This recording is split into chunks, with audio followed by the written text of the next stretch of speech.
Hello student, welcome to C programming class. Today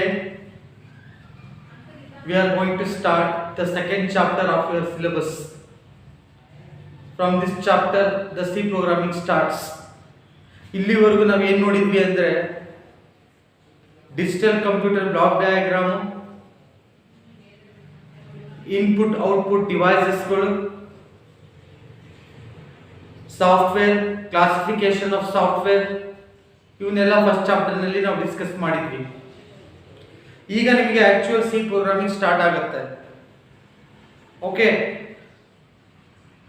ಇವತ್ತಿನ ಕ್ಲಾಸ್ನಲ್ಲಿ C programming ಬಗ್ಗೆ introduction ತೋಣೋಣ.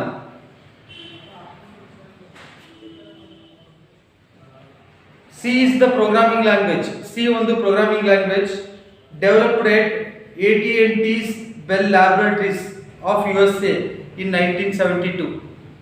AT&T Bell Laboratory ಅಲ್ಲಿ ಈ ಲ್ಯಾಂಗ್ವೇಜ್ ಅನ್ನ ಡೆವಲಪ್ ಮಾಡಿದ್ರು 1972 ನಲ್ಲಿ.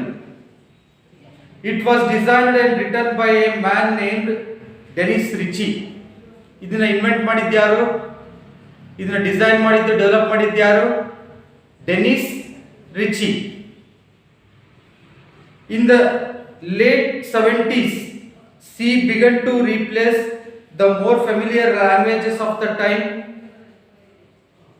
PL/I,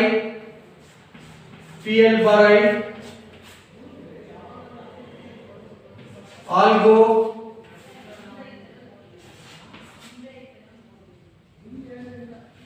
C, PL/I, Algol, ಈ ಎಲ್ಲ ಲ್ಯಾಂಗ್ವೇಜಸ್ಗಳು ರೀಪ್ಲೇಸ್ ಆದವು ಸಿ ಲ್ಯಾಂಗ್ವೇಜ್ ಇನ್ವೆಂಟ್ ಆದ್ಮೇಲೆ.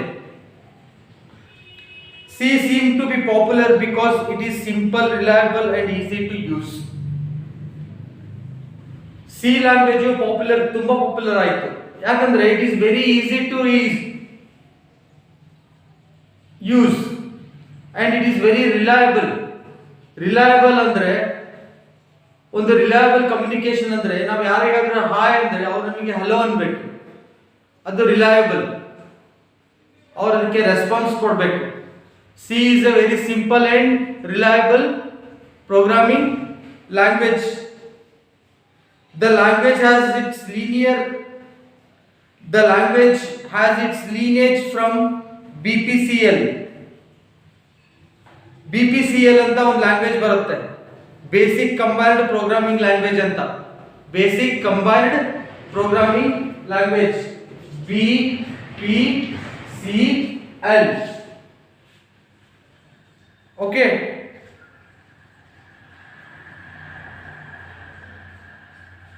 so see, the C language has its lineage from BPCL, developed by Martin Richards at Cambridge University, and a language called as B, written by K. Thompson at the AT&T Bell Laboratories. ಈ BPCL ಅನ್ನೋ language ಅನ್ನ invent ಮಾಡಿದ್ದಾರೆ ಯಾರು? Martin Richards at Cambridge University, and a language called B language. ಮೊದಲು B language ಅಂತ ಇತ್ತು, that is written by Ken Thompson at AT&T Bell Laboratories. ಈ BPCL ಮತ್ತೆ B language ಅನ್ನ ಡೆವಲಪ್ ಮಾಡಿ C language ಅಂತ ಮಾಡಿದ್ರು. ಅದಕ್ಕೆ C ಅಂತ ಯಾಕೆ ಕೊಟ್ಟರು ಅಂದ್ರೆ B language ಅನ್ನ ಡೆವಲಪ್ ಮಾಡಿ ನಂತರ C language ಅನ್ನ ಇನ್ವೆಂಟ್ ಮಾಡಲಾಯಿತು. ಸೊ ಅದಕ್ಕೆ B ಆದ್ಮೇಲೆ ನೆಕ್ಸ್ಟ್ ಏನು ಬರುತ್ತೆ? C ಬರುತ್ತೆ. ಅದಕ್ಕೆ ಅದರ ನೆಕ್ಸ್ಟ್ ವರ್ಷನ್ ತರ C language ಅನ್ನ ಏನು ಮಾಡಿದ್ರು? ಡೆವಲಪ್ ಮಾಡಿದ್ರು. Denis Richie inherited the features of B and BPCL, added some features of his own and developed C. Denis Richie ಏನು ಮಾಡ್ದ? BPCL ಲ್ಯಾಂಗ್ವೇಜ್ ಮತ್ತೆ B ಲ್ಯಾಂಗ್ವೇಜ್ ನ ಫೀಚರ್ಸ್ ಗಳನ್ನ C ಲ್ಯಾಂಗ್ವೇಜ್ ನಲ್ಲಿ ಇನ್ಹೆರಿಟ್ ಮಾಡ್ದ. ಇನ್ಹೆರಿಟ್ ಅಂದ್ರೆ ಆ ಲ್ಯಾಂಗ್ವೇಜ್ ಇಂದ ಈ ಲ್ಯಾಂಗ್ವೇಜ್ ಗೆ ಬರೋದು ಆ ಫೀಚರ್ಸ್ ಎಲ್ಲ.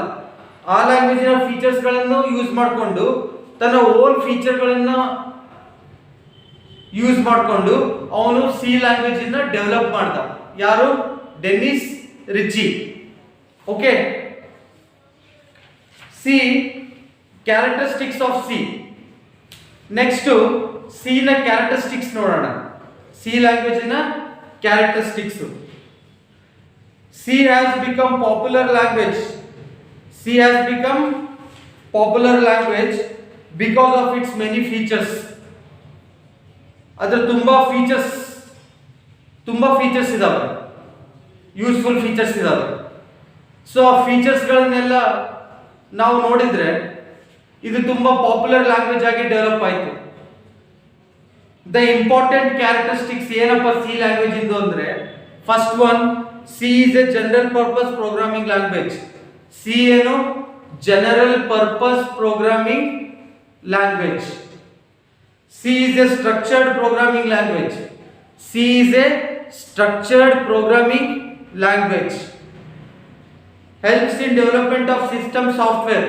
ಸಿಸ್ಟಮ್ ಸಾಫ್ಟ್ವೇರ್ ಅಂದ್ರೆ ನಿಮಗೆ ಆಗಲೇ ಹೇಳಿದ್ದೀನಿ ನಾನು ಏನು ಅಂತ. ಸಿಸ್ಟಮ್ ಸಾಫ್ಟ್ವೇರ್ ಡೆವಲಪ್ ಮಾಡೋದಕ್ಕೆ ನಾವು ಯಾವ ಲ್ಯಾಂಗ್ವೇಜ್ ಅನ್ನ ಯೂಸ್ ಮಾಡ್ತೀವಿ? ಸಿ ಲ್ಯಾಂಗ್ವೇಜ್ ಅನ್ನ ಯೂಸ್ ಮಾಡ್ತೀವಿ. It has rich set of operators. Operators ಅಂದ್ರೆ ಅರ್ಥಮೆಟಿಕ್ ಆಪರೇಟರ್ಸ್, ಲಾಜಿಕಲ್ ಆಪರೇಟರ್ಸ್ ಎಲ್ಲ ಬರ್ತವೆ. ತುಂಬಾ ರಿಚ್ ಸೆಟ್ ಆಫ್ ಆಪರೇಟರ್ಸ್ ಗಳನ್ನ ಒಳಗೊಂಡಿದೆ C language. It provides compact representation for expressions. ಈ ಎಕ್ಸ್ಪ್ರೆಷನ್ ಗೆ ಒಂದು ಕಾಂಪ್ಯಾಕ್ಟ್ ರೆಪ್ರೆಸೆಂಟೇಷನ್ ಅನ್ನು ಪ್ರೊವೈಡ್ ಮಾಡುತ್ತೆ. ಯಾವುದು? C language. It allows manipulation of internal processor registers. Internal processor ನಲ್ಲಿ ರೆಜಿಸ್ಟರ್ಸ್ ಅಂತ ಇರ್ತವೆ, ಅವುಗಳನ್ನ ಮ್ಯಾನಿಪುಲೇಟ್ ಮಾಡಕ್ಕೆ, ಕ್ಯಾಲ್ಕುಲೇಟ್ ಮಾಡಕ್ಕೆ ಸಿ ಲ್ಯಾಂಗ್ವೇಜ್ ತುಂಬಾ ಯೂಸ್ ಆಗುತ್ತೆ. No rigid format.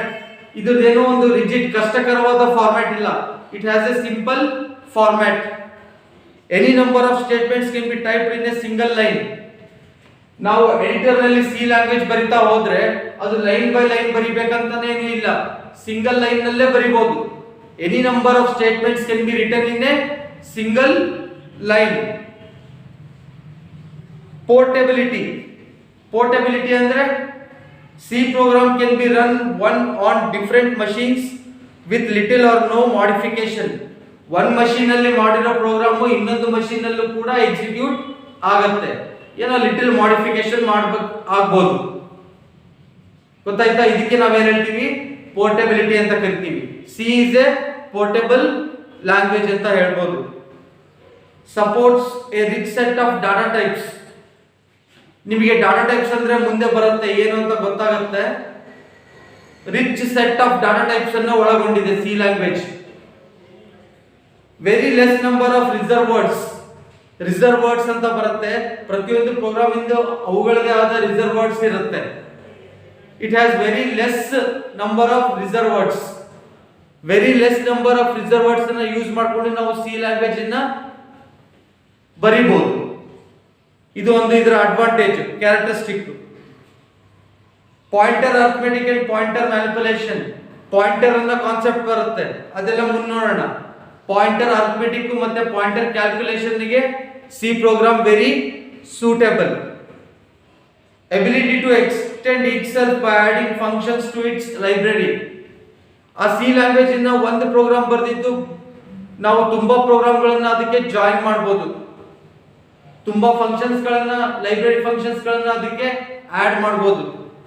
Library functions ಅಂದ್ರೆ ಅದರದೇ ಆದ ಒಂದು ಲೈಬ್ರರಿ ಇರುತ್ತೆ, ಅದರಲ್ಲಿ ಫಂಕ್ಷನ್ಸ್ ಗಳನ್ನ ಬರೆದಿಟ್ಟಿರ್ತೀವಿ. ಆ ಫಂಕ್ಷನ್ಸ್ ಗಳನ್ನ ಪ್ರೋಗ್ರಾಮ್ ನಲ್ಲಿ ಯೂಸ್ ಮಾಡಬಹುದು. ಸೊ ಅದಕ್ಕೆ ಏನ್ ಹೇಳ್ತೀವಿ? Ability to extend itself by adding functions to its library. ಅದರ ಲೈಬ್ರರಿಗೆ ಫಂಕ್ಷನ್ಸ್ ಗಳನ್ನ ಆಡ್ ಮಾಡಿ ಆ ಲ್ಯಾಂಗ್ವೇಜ್ ನ ಏನ್ ಮಾಡಬಹುದು, ಆ ಪ್ರೋಗ್ರಾಮ್ ಅನ್ನ ಏನ್ ಮಾಡಬಹುದು, ಎಕ್ಸ್ಟೆಂಡ್ ಮಾಡಬಹುದು. These are the main characteristics of C language. ನೋಡಿ, ನಾನು ನಿಮಗೊಂದು ವಿಚಾರ ಹೇಳ್ಬೇಕಂತ ಇದ್ದೆ. ನೀವು ಎಲ್ಲರೂ PB ಕೊಟ್ಟು ಟೆಕ್ಸ್ಟ್ ಬುಕ್ ಅನ್ನ ಪರ್ಚೇಸ್ ಮಾಡಿ. PB ಕೊಟ್ಟು ಟೆಕ್ಸ್ಟ್ ಬುಕ್ ನಲ್ಲಿ ಸಿ ಲ್ಯಾಂಗ್ವೇಜ್ ತುಂಬಾ ಸಿಂಪಲ್ ಲ್ಯಾಂಗ್ವೇಜ್ ಅಲ್ಲಿ ಅಂಡರ್ಸ್ಟ್ಯಾಂಡಬಲ್ ಫಾರ್ಮ್ ನಲ್ಲಿ ಕೊಟ್ಟಿದ್ದಾರೆ. PB ಕೊಟ್ಟು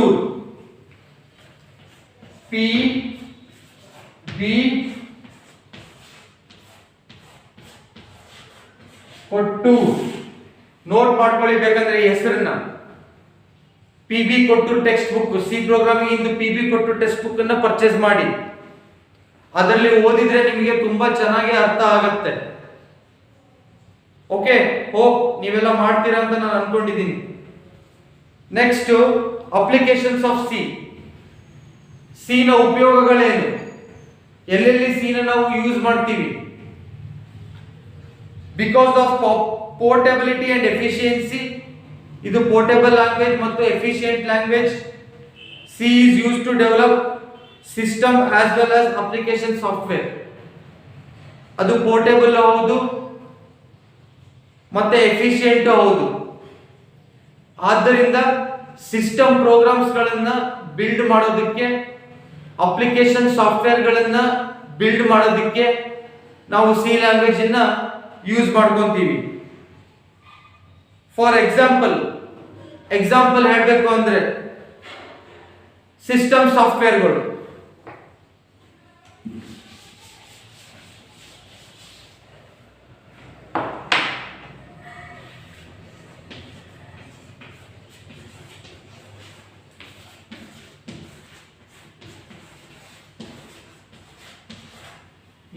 ಯಾವ ಸಿಸ್ಟಮ್ ಸಾಫ್ಟ್ವೇರ್ ಗಳನ್ನ ಡೆವಲಪ್ ಮಾಡೋದಕ್ಕೆ ನಾವು ಸಿ ಪ್ರೋಗ್ರಾಮ್ ಅನ್ನ ಯೂಸ್ ಮಾಡ್ತೀವಿ ಅಂದ್ರೆ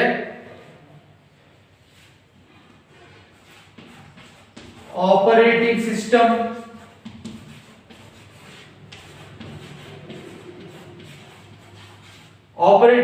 ಅನ್ನ ಡೆವಲಪ್ ಮಾಡೋದಕ್ಕೂ ನಾವು ಸಿ ಪ್ರೋಗ್ರಾಮ್ ಅನ್ನ ಯೂಸ್ ಮಾಡ್ತೀವಿ.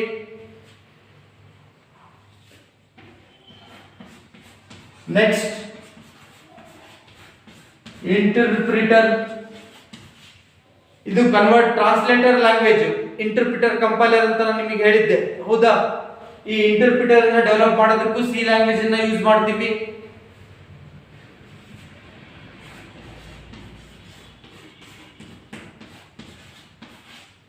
ಅದೇ ರೀತಿ ಕಂಪೈಲರ್ ಕೂಡ ಡೆವಲಪ್ ಮಾಡೋದಕ್ಕೆ ನಾವು ಸಿ ಲ್ಯಾಂಗ್ವೇಜ್ ಅನ್ನ ಯೂಸ್ ಮಾಡ್ತೀವಿ.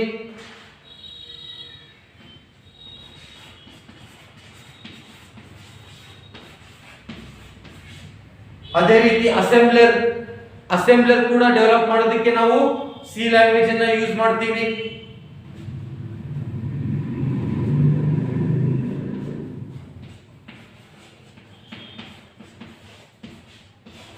ಎಡಿಟರ್ಸ್. ಈಗ ನಾವು ಪ್ರೋಗ್ರಾಮ್ ಟೈಪ್ ಮಾಡಬೇಕು ಅಂದ್ರೆ ನಮಗೆ ಎಡಿಟರ್ ಬೇಕು. ಸೊ ಆ ಎಡಿಟರ್ ಅನ್ನ ಡೆವಲಪ್ ಮಾಡೋದಕ್ಕೂ ಕೂಡ ಸಿ ಲ್ಯಾಂಗ್ವೇಜ್ ಅನ್ನ ಯೂಸ್ ಮಾಡ್ತೀವಿ. ಎಡಿಟರ್ ಅಂದ್ರೆ ಒಂದು ಪೇಜ್ ತಕೊಂಡು ಅದರಲ್ಲಿ ಪ್ರೋಗ್ರಾಮ್ ನಾವು ಟೈಪ್ ಮಾಡ್ತಾ ಹೋಗ್ತೀವಿ. ಪ್ರೋಗ್ರಾಮ್ ಟೈಪ್ ಮಾಡೋದಕ್ಕೆ ಒಂದು ಪ್ಲೇಸ್ ಬೇಕಾ ನಮಗೆ, ಅದಕ್ಕೆ ಏನ್ ಹೇಳ್ತೀವಿ? ಎಡಿಟರ್ ಸಾಫ್ಟ್ವೇರ್ ಅಂತ ಹೇಳ್ತೀವಿ. ಎಡಿಟರ್ ನಲ್ಲಿ ನಾವು ಪ್ರೋಗ್ರಾಮ್ ಅನ್ನ ಟೈಪ್ ಮಾಡ್ತೀವಿ. ಆ ಎಡಿಟರ್ ಸಾಫ್ಟ್ವೇರ್ ಅನ್ನು ಡೆವಲಪ್ ಮಾಡಕ್ಕೆ ಸಿ ಲ್ಯಾಂಗ್ವೇಜ್ ಅವಶ್ಯಕತೆ ಇದೆ. Next, loader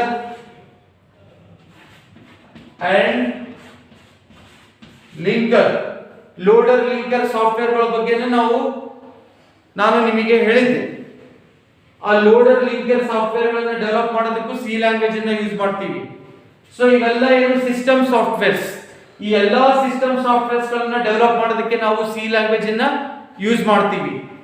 operating system, interpreter, compiler, assembler, editors, loader and linker.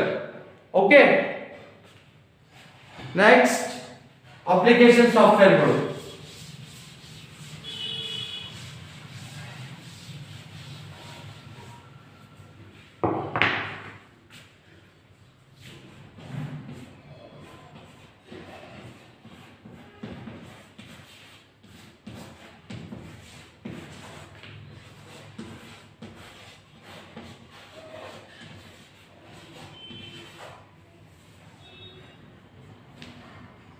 So application software ಅನ್ನು ಡೆವಲಪ್ ಮಾಡೋದಕ್ಕೂ ಕೂಡ ನಾವು ಸಿ ಲ್ಯಾಂಗ್ವೇಜ್ ಅನ್ನ ಯೂಸ್ ಮಾಡ್ತೀವಿ.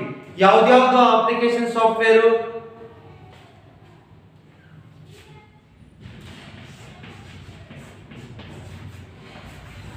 Database systems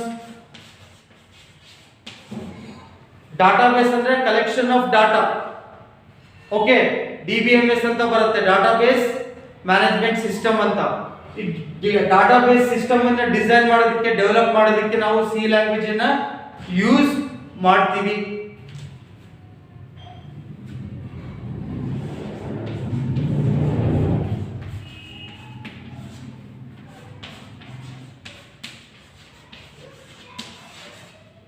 so graphic packages, graphics ಗಳನ್ನ ಡೆವಲಪ್ ಮಾಡೋದಕ್ಕೂ ಕೂಡ ಸಿ ಲ್ಯಾಂಗ್ವೇಜ್ ಅನ್ನ ಯೂಸ್ ಮಾಡ್ತೀವಿ.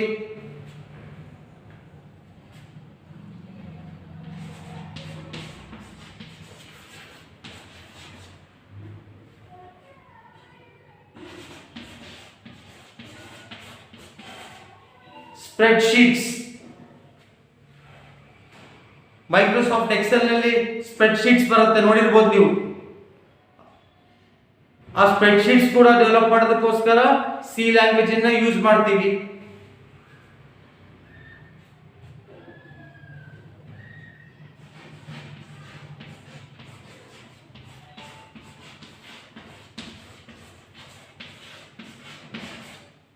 So word processor, MS Word, Microsoft Word ಕೇಳಿರ್ಬೋದು.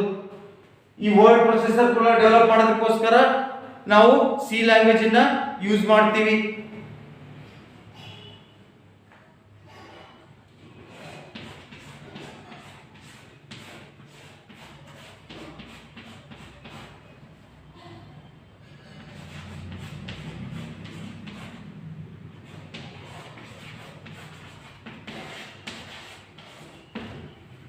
So CAD/CAM ಅಂದ್ರೆ these are the softwares used in mechanical field, civil field. ಈ CAD/CAM ಅಂತ ಡಿಸೈನಿಂಗ್ ಸಾಫ್ಟ್ವೇರ್ಸ್ ಗಳು.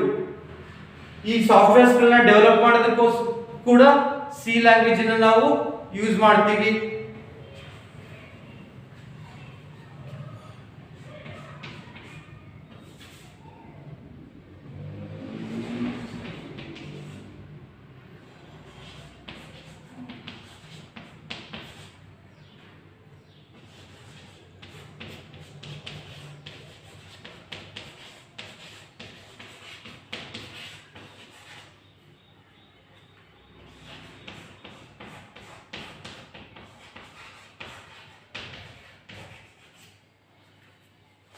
ನೋಡಿ, scientific and engineering applications develop ಮಾಡೋದಕ್ಕೂ ಕೂಡ ಸಿ ಲ್ಯಾಂಗ್ವೇಜ್ ಅನ್ನ ಯೂಸ್ ಮಾಡ್ತೀವಿ. ಸೈಂಟಿಫಿಕ್ ಅಪ್ಲಿಕೇಶನ್ಸ್ ಗಳಾಗಿರ್ಬೋದು, ಇಂಜಿನಿಯರಿಂಗ್ ಅಪ್ಲಿಕೇಶನ್ಸ್ ಗಳಾಗಿರ್ಬೋದು, ಇವುಗಳನ್ನ ಡೆವಲಪ್ ಮಾಡೋದಕ್ಕೋಸ್ಕರ ಸಿ ಲ್ಯಾಂಗ್ವೇಜ್ ಅನ್ನ ನಾವೇನ್ ಮಾಡ್ತೀವಿ, ಯೂಸ್ ಮಾಡ್ತೀವಿ. Okay, these are the applications of C language, both to develop system software and to develop application software we use C language. Okay, these are the applications of C in various fields.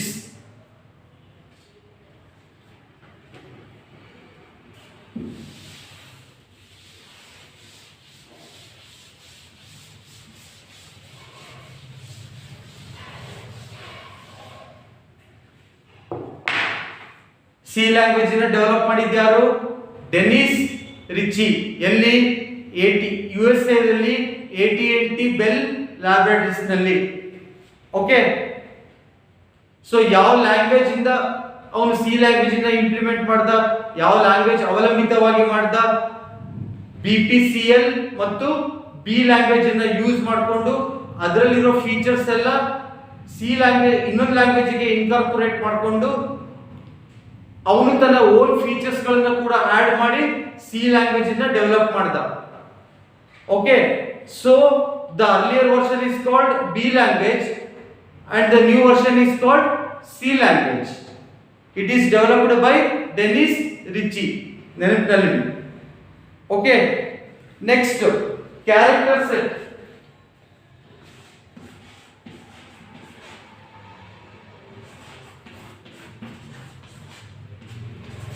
Character set. ನೋಡಿ, ಯಾವುದೇ ಒಂದು language ಅಂದ್ರೆ ಅದರಲ್ಲಿ characters ಇರುತ್ತೆ. English language ನಲ್ಲಿ ಎಷ್ಟು characters ಇದಾವೆ, ಎಷ್ಟು ಆಲ್ಫಾಬೆಟ್ಸ್ ಇದಾವೆ? 26 ಆಲ್ಫಾಬೆಟ್ಸ್ ಇದಾವೆ. ಅದೇ ರೀತಿ ಕನ್ನಡದಲ್ಲೂ ಕೂಡ ಆಲ್ಫಾಬೆಟ್ಸ್ ಇದಾವೆ, ಪ್ರತಿಯೊಂದು ಲ್ಯಾಂಗ್ವೇಜ್ ಅಲ್ಲೂ ಕೂಡ ಇರ್ತವೆ. ಓಕೆ, ಅದೇ ರೀತಿ ಸಿ ಲ್ಯಾಂಗ್ವೇಜ್ ಅಲ್ಲೂ ಕೂಡ ಆಲ್ಫಾಬೆಟ್ಸ್ ಇರ್ತವೆ. ಯಾವ alphabets?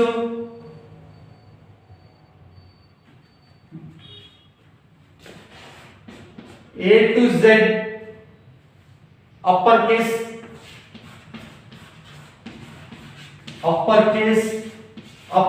alphabets A to Z ವರ್ಗು ಯೂಸ್ ಮಾಡ್ತೀವಿ. A to Z lower case alphabets ಗಳನ್ನ ಯೂಸ್ ಮಾಡ್ತೀವಿ ಸಿ ಲ್ಯಾಂಗ್ವೇಜ್ ನಲ್ಲಿ. ನೆಕ್ಸ್ಟ್ ಡಿಜಿಟ್ಸ್ 0 to 9 ನಂಬರ್ಸ್ ಗಳನ್ನ ನಾವು ಕೀಬೋರ್ಡ್ ನಲ್ಲಿ ನೋಡಿರ್ಬೋದು ನೀವು. 0 to 9 ನಂಬರ್ಸ್ ಇರುತ್ತೆ. ಈ 0 to 9 ಇಂದ ಸುಮಾರು ನಂಬರ್ ಗಳನ್ನ ನಾವು ಫಾರ್ಮ್ ಮಾಡಬಹುದು. ಈ 0 to 9 ಡಿಜಿಟ್ಸ್ ಏನಿದೆ ಅಲ್ಲ, so that is supported by C language. C language ನ ಕ್ಯಾರೆಕ್ಟರ್ ಸೆಟ್ ಅಲ್ಲಿ ಬರುತ್ತೆ ಅದು digits. Okay, next special characters ಅಂದ್ರೆ comma, full stop, open brace, close brace, open curly bracket, close curly bracket, ಇವೆಲ್ಲ ಇನ್ನು special symbols. ಸುಮಾರು special symbols ಗಳನ್ನು ಕೂಡ ನಾವು ಸಿ ಲ್ಯಾಂಗ್ವೇಜ್ ಅಲ್ಲಿ ಯೂಸ್ ಮಾಡ್ತೀವಿ. These all are A to Z uppercase letters, A to Z lowercase letters, 0 to 9 digits, and the special characters like these. They all combine together to form a character set in C language ಅಂತ ಹೇಳ್ಬೋದು. Okay, so ಇವತ್ತಿಗೆ ಸಾಕಿಷ್ಟು. Next ವಿಡಿಯೋದಲ್ಲಿ, next class ಅಲ್ಲಿ ನಾನು tokens ಅನ್ನ start ಮಾಡ್ತೀನಿ. Begin with tokens. Okay, ಇದಿಷ್ಟು ನೀವು ಓದಬೇಕು. ನೀವು PB ಕೊಟ್ಟು ಟೆಕ್ಸ್ಟ್ ಬುಕ್ ಗೆ ರೆಫರ್ ಮಾಡಬೇಕು. ದಯವಿಟ್ಟು PB ಕೊಟ್ಟು ಟೆಕ್ಸ್ಟ್ ಬುಕ್ ಅನ್ನ ರೆಫರ್ ಮಾಡಿ. It is very easy to understand. ನೀವೆಲ್ಲರೂ PB ಕೊಟ್ಟು ಟೆಕ್ಸ್ಟ್ ಬುಕ್ ಅನ್ನ ಬೈ ಮಾಡ್ಕೋಬೇಕು. C++, ಜಾವಾ ಈ ಎಲ್ಲ ಟೆಕ್ಸ್ಟ್ ಬುಕ್ ಅನ್ನ ಬೈ ಮಾಡೋದು ತುಂಬಾ ಒಳ್ಳೆಯದು. ಯಾಕಂದ್ರೆ ಇದು ನಿಮ್ಮ ಹೈಯರ್ ಸೆಮಿಸ್ಟರ್ಸ್ ಗಳಲ್ಲೂ ಬರುತ್ತೆ. ನೀವು ಜಾಬಿಗೆ ಹೋದ್ರೂ ಕೂಡ ಅಲ್ಲೂ ಕೂಡ ಬರುತ್ತೆ. ನೀವು ಡಿಗ್ರಿ ಮುಗಿಸ್ಕೊಂಡು ಜಾಬಿಗೆ ಹೋದ್ರೂ ಕೂಡ ಅಲ್ಲೂ ಕೂಡ ಯೂಸ್ ಆಗುತ್ತೆ ಈ ಟೆಕ್ಸ್ಟ್ ಬುಕ್ಗಳು. ಸೊ ಈ ದೃಷ್ಟಿಯಿಂದ ನೀವು ಎಲ್ಲರೂ ಸಿ ಲ್ಯಾಂಗ್ವೇಜ್ PB ಕೊಟ್ಟು ಟೆಕ್ಸ್ಟ್ ಬುಕ್ ಅನ್ನ ಪರ್ಚೇಸ್ ಮಾಡಿ. It's my kind request to you people. Okay, meet you in the next video.